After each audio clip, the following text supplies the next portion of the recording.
Hey guys, it's me, John Avenger, once again, and welcome to another Movies with Numbers in the title. And this is a real good one. This is a movie from 2009.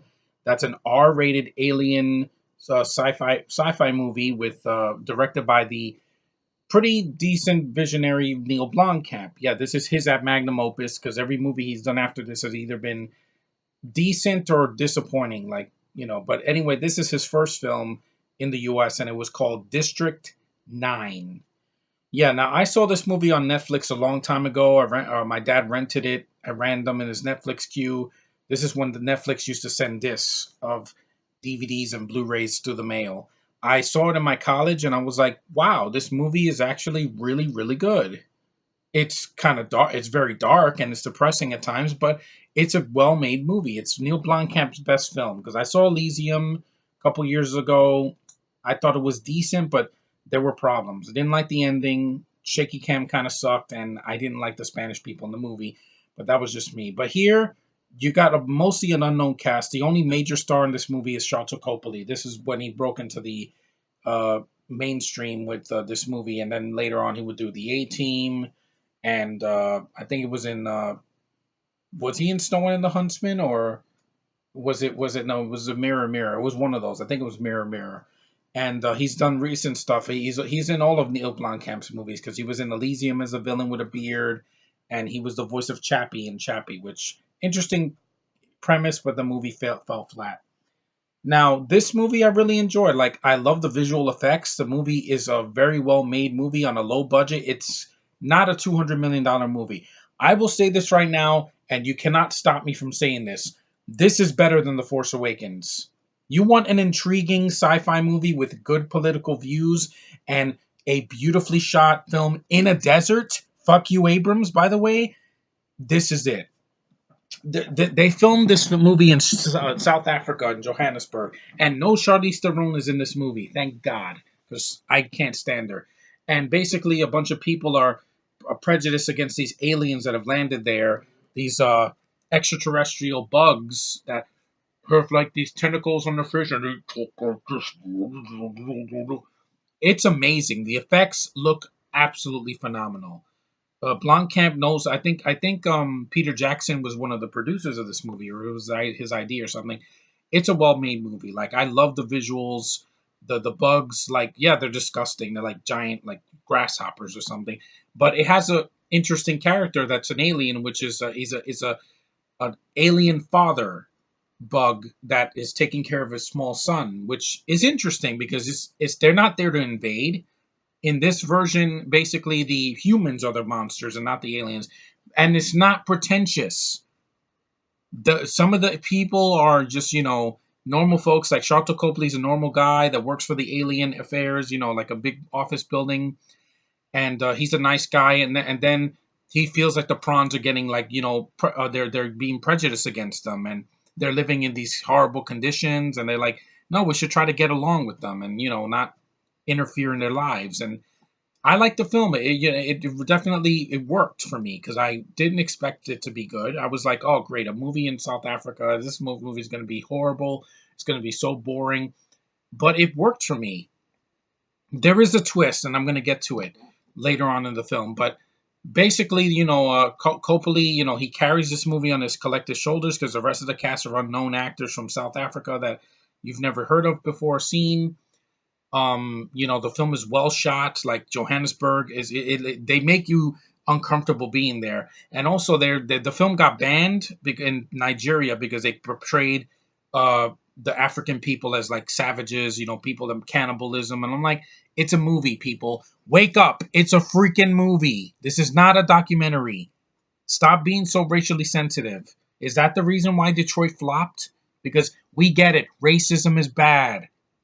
Social segregation is bad. Treating people that are different than you, whether it's because of gender or because of their sexual orientation or even their skin color is bad. I don't like I don't want to get into that, but you know if I'm not a fan of something, that I stay away. I don't have to be prejudiced about every single person in a certain group, and you know what I'm talking about.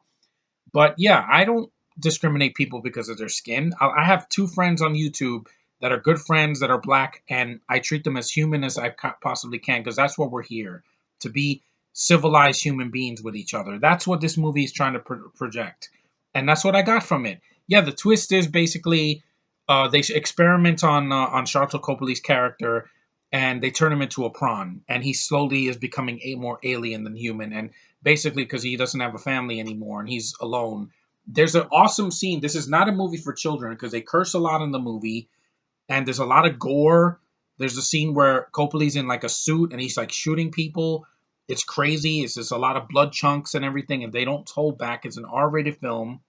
And then he has an eye that's turning yellow, and I'm like, but I feel sorry for Copley when his hand turns into a bug. I'm like, wow, good effects, and it's not distracting. And why do I say it's better than The Force Awakens? Because I felt sorry for his character. He's a normal guy with no superpowers. He just wants to live his life trying to get along with everybody, and they turn him into the very thing that they are prejudiced against, these alien bugs that people just don't understand. And I understood the message. I know the nostalgia critic was like, Doug Walker said that this movie, he doesn't like it, that everybody else likes it. It's never been done before. Yes, it has a lot of other things. It becomes Alienation and Transformers and Independence Day and a lot of other alien invasion movies, but without, all the cities being destroyed and all that.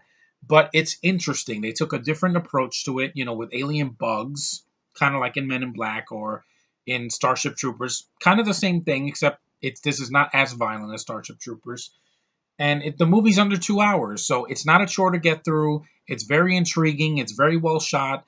Sharlto Copley's performance is amazing. I think he just knocked it out of the park. Blomkamp, he should have done Alien 5 instead of that shitty Alien Covenant that we got this year. He would have put a different take on the xenomorphs. He would have made Ripley had her final moment to shine, and he would have brought back Michael Biehn. He would have ignored Alien 3 and Alien Resurrection, and he would have knocked it out of the park. Yes, Chappie was disappointing. Yes, Elysium could have been done better, but he's a better director than freaking Ridley Scott at this point.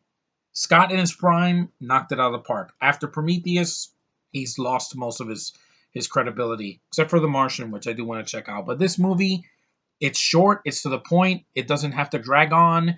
It's very well paced, it's very beautifully shot. There's found footage scenes where they put in the camera and they're like, hey, let's go talk to this person right here. And Copley, he's a good actor. I like him. In the A-Team, he was not the problem with the movie. I don't even hate that film. I thought it was crazy, and with his southern accent and doing, wearing his hat, and I like him as an actor. He has energy. He's not some freaking dead weight like Liam Hemsworth, and he's not freaking constipated look like Robert Pattinson in the Twilight films or Henry Cavill in Man of Steel and BVS. I'm sorry. I don't need my actor to be like this. Where they have no expression on their face. They look like they're sucking on a freaking lemon. I need expression. I need a smile. He has a smile on his face. He's full of life. And even when he turns into a prawn, you feel bad for him. It's a dark movie, but it works. It's not meant to be a comedy, but it works. And I thought it was really intriguing. I don't have the movie on Blu-ray, but I will get it one day because I really thought that this movie, I was like, it's overhyped. Let's see it. It was well done. It's Neil Blomkamp's best film, without question. And if you guys haven't seen it, watch it. District 9 is a well done film. It's not an action movie. Do not expect this to be Aliens or Independence Day or Men in Black 1, 2, or 3. It's a sci-fi drama, dramatic movie with really good performances.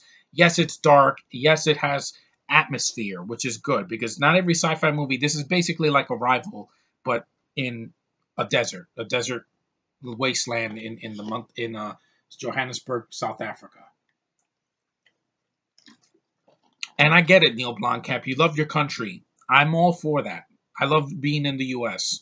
But if you did Alien 5, you don't have to film it in Johannesburg. You can film it somewhere else. It's not that hard. I mean, Nolan doesn't film every movie in the UK, does he?